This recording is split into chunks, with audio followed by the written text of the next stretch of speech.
It's been a few years since we've gotten a new Star Wars movie. I think there are a few reasons why that might be, including COVID-19, the rise of streaming services being a format that's safer for studios to control and easier to distribute, and the ongoing writer's strike at time of writing. In fact, I have to figure those things are all bound up with each other. However, I remember walking out of Star Wars Episode 9, The Rise of Skywalker, and feeling genuinely kind of let down. There was a lot riding on that film, and instead it was rushed, even as it ran into a lot of production problems. Maybe I felt like it was a missed opportunity because of the previous films that gave it a lot to live up to.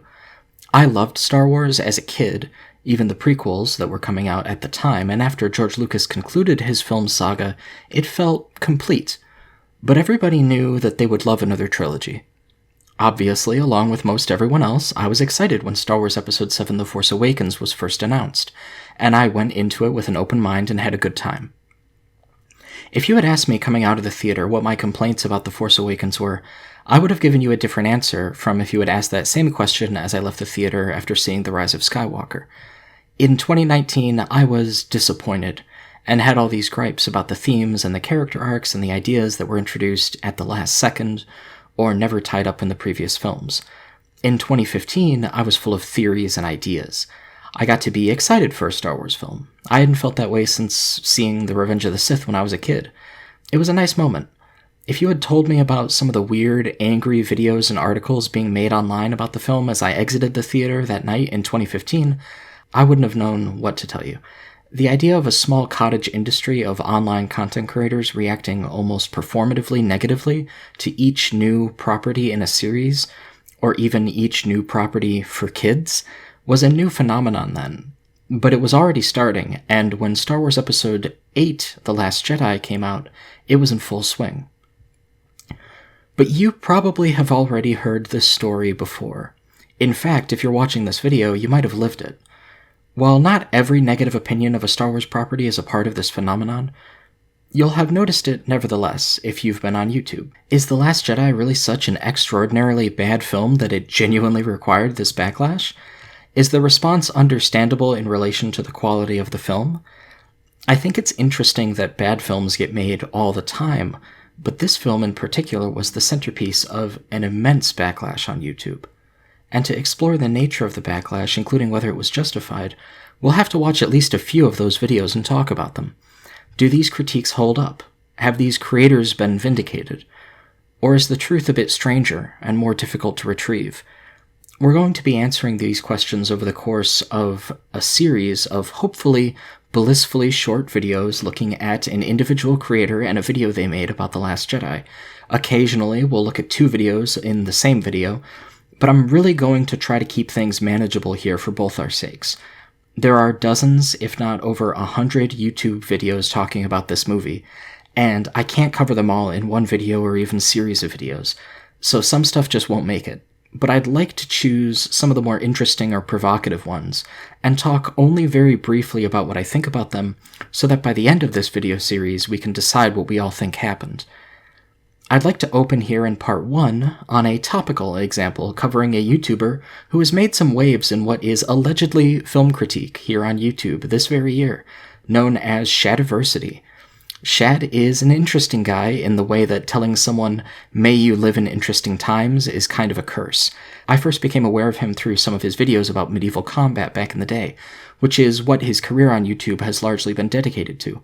And I'd be remiss if I didn't talk about his content specifically dealing with the choreography of The Last Jedi. That, however, will have to come in a future video in this series, because the truth is that Shad has also released a video where he talks about his thoughts about the movie as a whole, and that will be what concerns us here today. These two movies destroy, in quite an effective manner, the legacy of the original trilogy. You see, what did the original trilogy establish? Peace, order in the galaxy, and also heroes. There were heroes as a result. Luke, Han, Leia, the big ones. Of course, Chewie, is there, but he doesn't have much of a... He does, but doesn't, Now, there's nothing wrong with wanting to pass on the torch to a new generation. That's what Ben Kenobi was doing with Luke. But destroying what made those characters good, okay, their morality, in the process, betrays, the fan base essentially, and also what that character was about. I'm going to try not to take too many cheap shots at Shad here, and I included this clip not because he makes a funny noise, but because it's approximately what I see as the thesis statement of his video, and therefore key to his argument. I think that there's some funny beliefs about art smuggled in here, and we'll get to that shortly. But what I believe is really funny is how Philistine this analysis comes off if you take a step back and look at what he's saying. This is approximately the level of film analysis you'd get from one of those old school Davis Arini videos that I've made fun of before on stream. In fact, there really isn't any analysis being forwarded in this statement, which is going to broadly be the tenor of most of what we look at in this series, I fear. YouTube is rife with annoying guys who just kind of talk about a movie and what happens in it, and call it analysis or commentary. It's a lot closer to what happened when my friend Kelsey and I watched a version of Kill Bill that didn't have the Japanese or Chinese subtitles, so I had to just approximate what was happening for her in the dialogue that she couldn't understand by giving her a play-by-play of what was going on.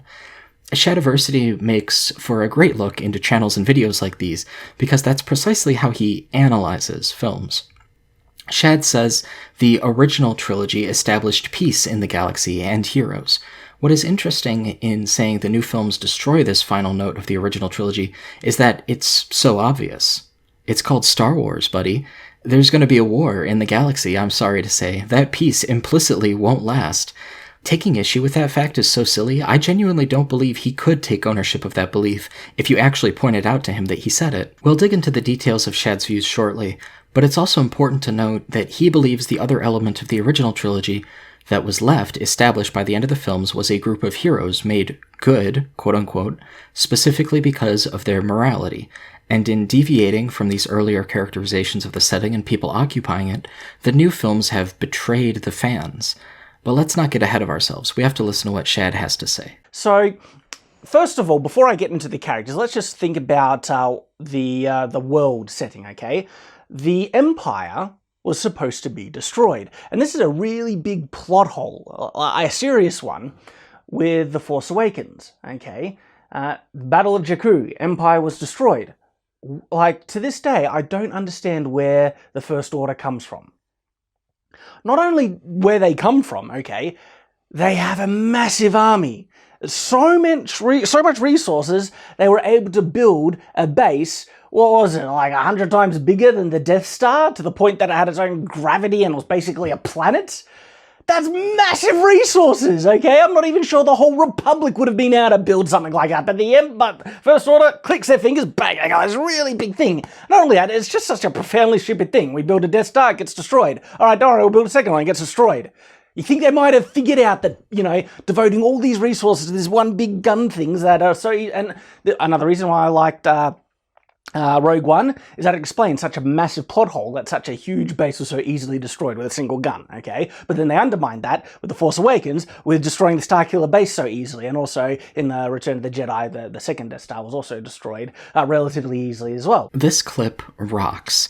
And if you can't tell why I think that, you have to understand that in order for this to be a real opinion that Shad actually has about this film, he has to essentially have zero object permanence, no sense of theme or deeper meaning, no concept of metaphor, and absolutely zero self-awareness. To start with, he cites his own ignorance as the reason why a plot hole in The Force Awakens exists. This video has a few instances of Shad sniping at plot holes, but the funny thing about this CinemaSins level of analysis is that it genuinely taught a generation of internet-addled young men to be stupid. It's not a plot hole when something in a movie doesn't get explained.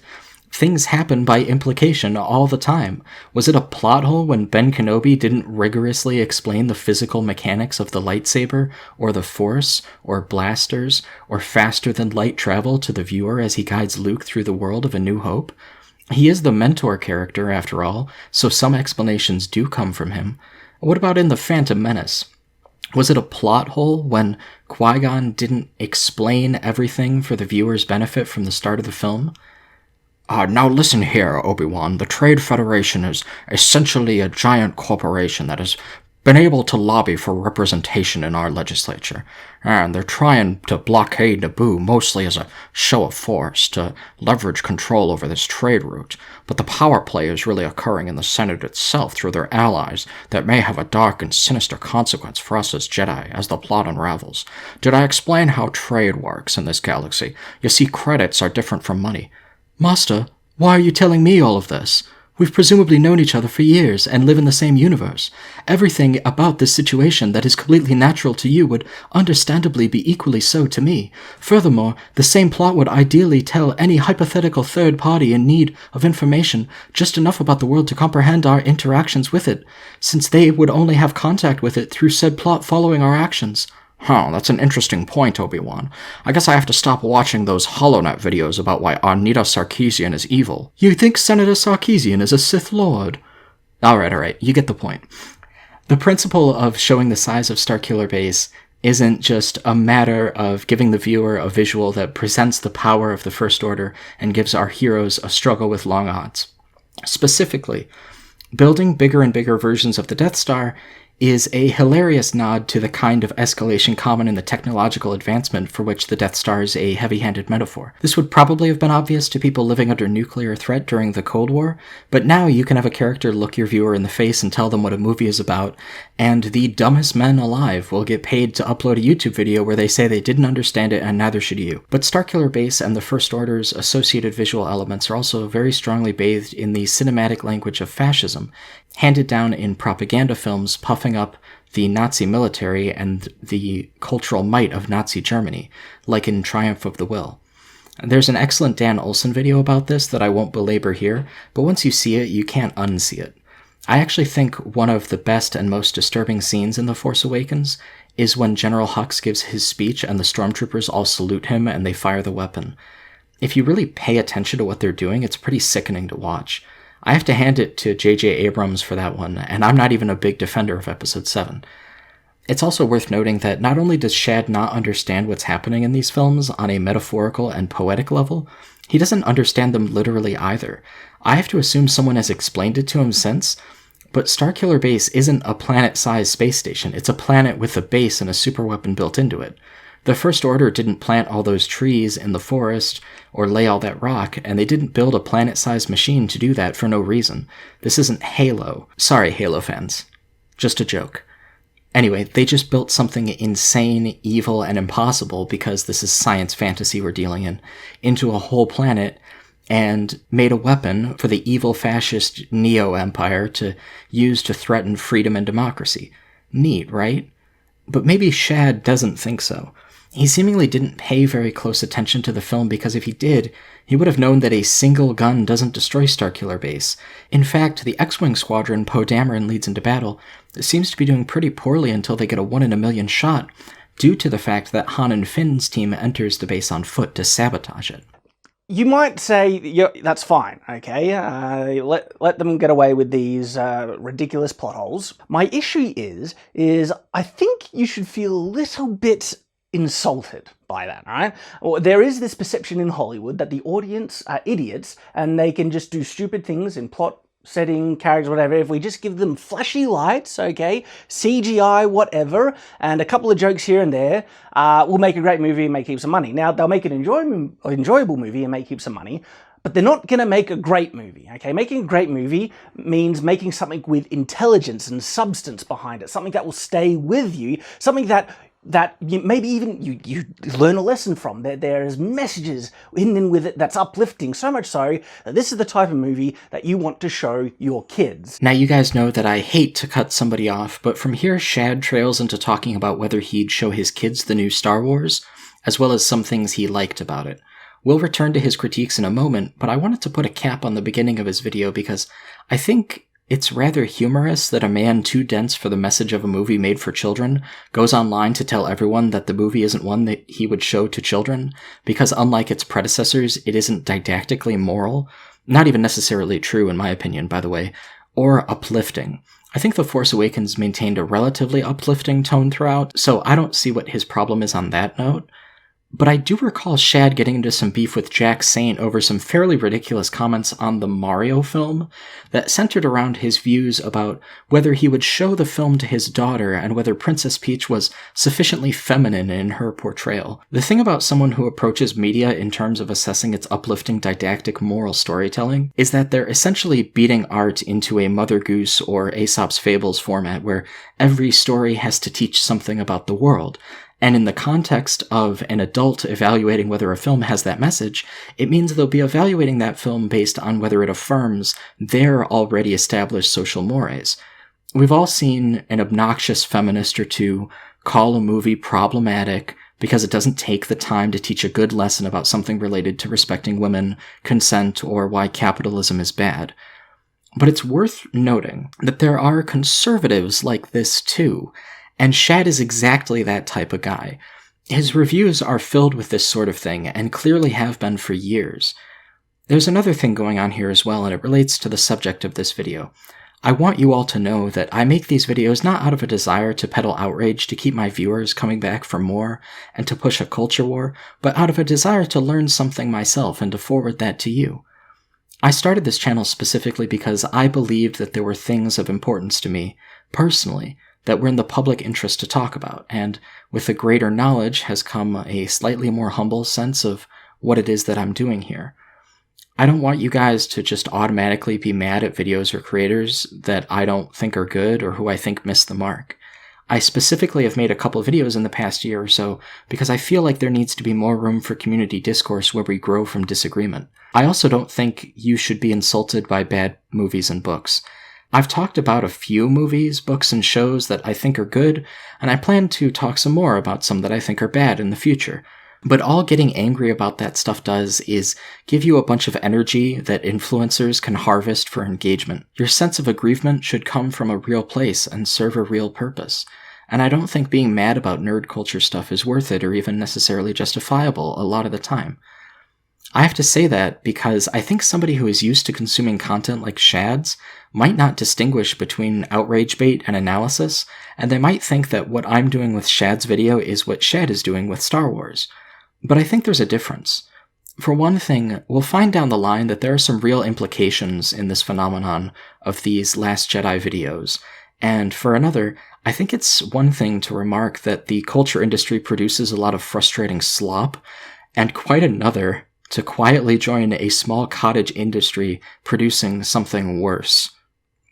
Shad does some plot hole sniping at the rest of the film, as he's pointing out what he liked about it, which is a bit funny in itself because it's an unedited section of the video added afterwards for just such a purpose, and he still can't restrain himself, but eventually he gets back on the track that he was previously on. The Last Jedi undermines the legacy of the very previous film before it, The Force Awakens. They destroy the Starkiller base, okay? We assume that the First Order, whatever, is pretty much crippled by then, okay? That was their big gun. We didn't really see any other massive army or anything like that. So the First Order should have been on the ropes. That's a direct implication of what happened in the previous film. But in this film, the First Order is pretty much conquered the entire galaxy and they have this massive army and they're unstoppable. Where the hell did that come from? Shad is in full-on affective hysterics mode here. I don't know if he really thought that he was making a good point, but clearly something has gone wrong. He goes on to talk about how we've already had a Rebel story, and Hollywood is just recreating the old one, flying in complete violation of how the original trilogy ended, except that we don't see an era of peace at the end of the original trilogy.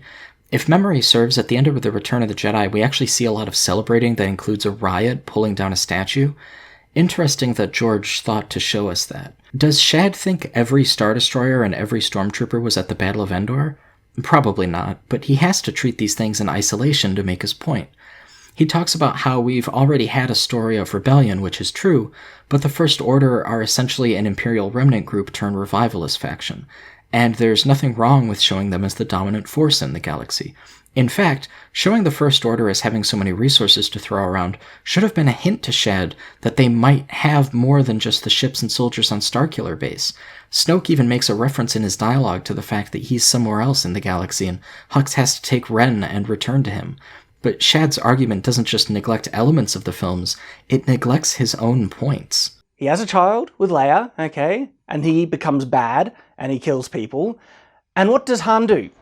He runs off like a whiny little baby, and basically abandons Leia, abandons the cause for fighting for good. He doesn't care about the First Order rising or anything like that, and he becomes a selfish smuggler, which literally undoes all the character progression he had in the first trilogy. And it's a profoundly douchey thing to do. My son has just gone really bad, so I'm going to run away and not try and bring my son back. I mean, he tries to bring his son back in the movie, but what about all the years preceding what happened? He was a dirtbag dad who abandoned his family because he was a selfish jerk, which is not in line with what the character became. Betrayed Han Solo's character completely. This is where the earlier comments from Shad about the key elements of Star Wars being its highly moral heroes becomes important to his analysis. He makes a similar remark about Luke Skywalker, but I think we're going to have to dedicate a separate video in this series to Luke. Again, most of Shad's points here are about The Force Awakens, which is odd, but nevertheless it's important to try to look at the spirit of this line of argumentation to see if there's anything we can learn from. Shad characterizes Han Solo essentially as, and I think this was the phrase he was looking for, a deadbeat dad, which I think is kind of wild considering Kylo Ren is essentially an adult, and if your child becomes a genocidal maniac with godlike powers when they're an adult, it's not like it's necessarily your duty as a parent to be the one to stop them. In fact, Han doesn't appear to believe he can until he sees Kylo Ren again and speaks to Leia. I don't think Han dealing with his child's fall to the dark side in the way that he does is selfish, and I don't think he doesn't care either. What's interesting here is that Han is a pretty big fixture of The Force Awakens, and not The Last Jedi. So his arc in the new films has to be contained to the first film in a trilogy. Shad has other videos where he ostensibly talks about good writing and bad writing, and I think giving Han Solo no arc while having him be one of the chief elements in the narrative would be poor writing. In fact, you can see stuff like this in The Rise of Skywalker, where characters like Finn and Poe have a really strong presence in the narrative, but a really muddled arc. Han starts out with some new personal problems that he confronts in the course of The Force Awakens, which gives him a dynamic role in the plot of the film, as opposed to a character like Leia, who is more static in her development in The Force Awakens. Leia also has a smaller role, so this distinction makes sense. Han, like Luke, is given a personal arc for the film where he has the largest role, so we see flaws in his character. Do those flaws make him a bad person?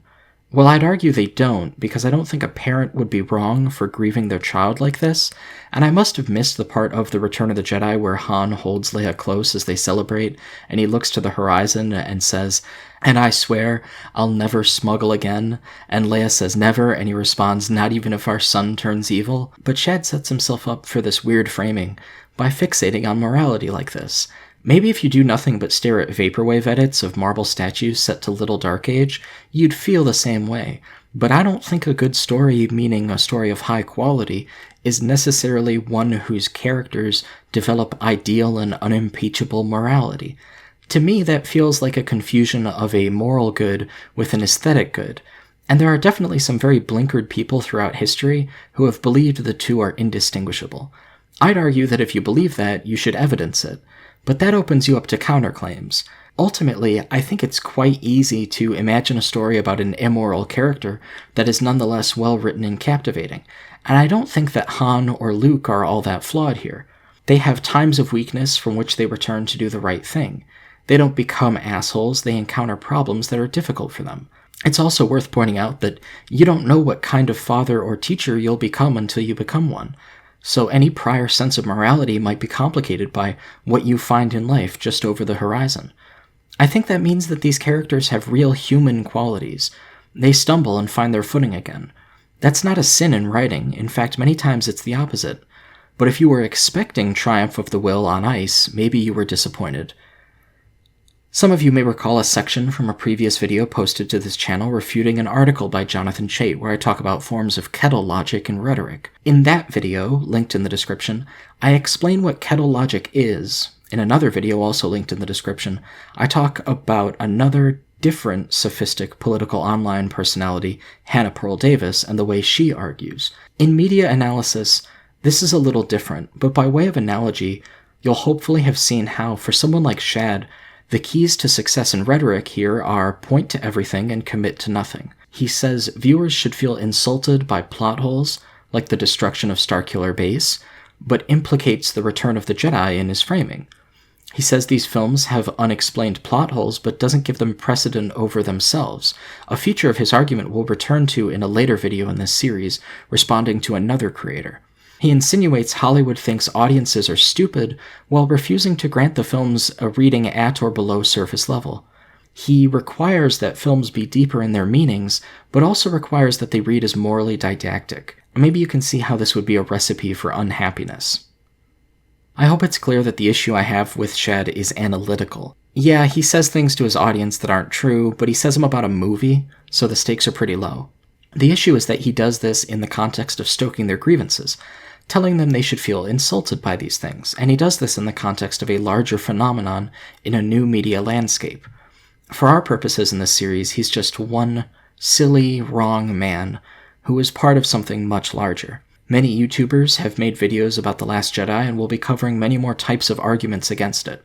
So if you'd like to see more, please subscribe, like the video and comment to boost it in the algorithm, and hit me up on Patreon for some extra goodies now and then. And I'll see you all in the next one.